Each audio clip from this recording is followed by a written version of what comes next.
ওরা আমায় এভাবে কেন মারলো মা?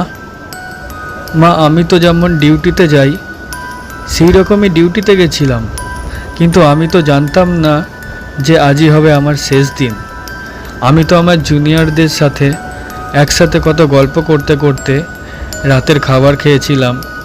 জানো মা, অনলাইন থেকে অর্ডার করে আনিয়েছিলাম আমার প্রিয় খাবারটা, ওটাই আজ খেয়েছিলাম। তখনও যদি একটু বুঝতে পারতাম এটাই শেষ খাওয়া, এটাই শেষ গল্প। ডিউটির বাঁধনে আমি যখন ক্লান্ত হয়ে গেলাম মা, আমার চোখ দুটো ঘুমে বন্ধ হয়ে যাচ্ছিল। একটু শরীরের ক্লান্তি মেটাতে তখন গেলাম। তখনও যদি বুঝতাম মা সারা জীবনের মতো বিশ্রামে চলে যাব। তখন ভোর রাত, আমি ওয়ার্ডে একা। তখন ভোরের শীতল বাতাসে আমার একটু ঠান্ডা লাগতে আমি লাল চাদরটা ঢাকা দিয়ে একটু চোখ বন্ধ করেছিলাম শুধু। সেই সময়ের অপেক্ষায় থাকা ওরা আমার সাথে। ছি মা, আমার খুব কষ্ট হচ্ছিল জানো তো। অনেকবার আমি বারণ করেছিলাম, চিৎকার করেছিলাম, বাঁচাও বাঁচাও, কে আছো, আমাকে বাঁচাও। কিন্তু কেউ আমার চিৎকার, আমার আর্তনাদ শুনতে পায়নি জানো তো মা।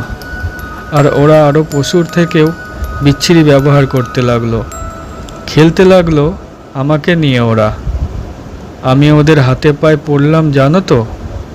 আমি এটাও বললাম যে আমাকে ছেড়ে দাও, দয়া করে ছেড়ে দাও, আমি কাউকে কিছু বলবো না, আমাকে যেতে দাও।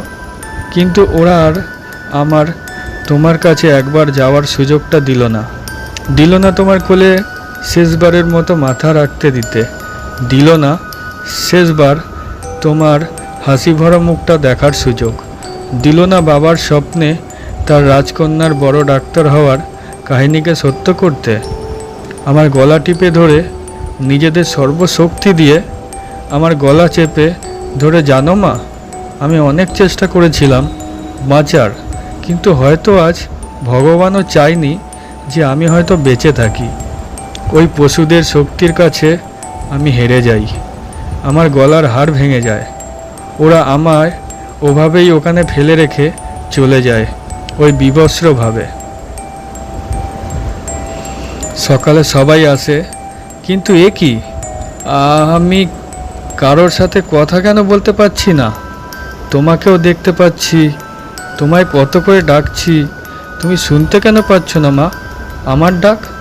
ও মা, মা গো, এই দেখো, দেখো না মা। ও মা, এই তো আমি। তুমি কাঁদছো কেন?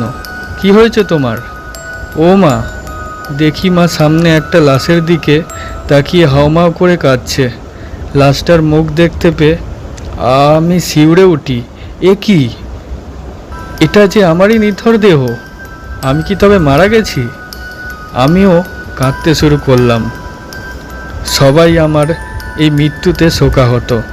সারা দুনিয়া আমার মৃত্যুর ঘটনা আপাতত জেনে গেছে, সবাই বিদ্রোহ করছে, কিন্তু আমি আমার নিথর দেহের দিকে তাকিয়ে রইলাম।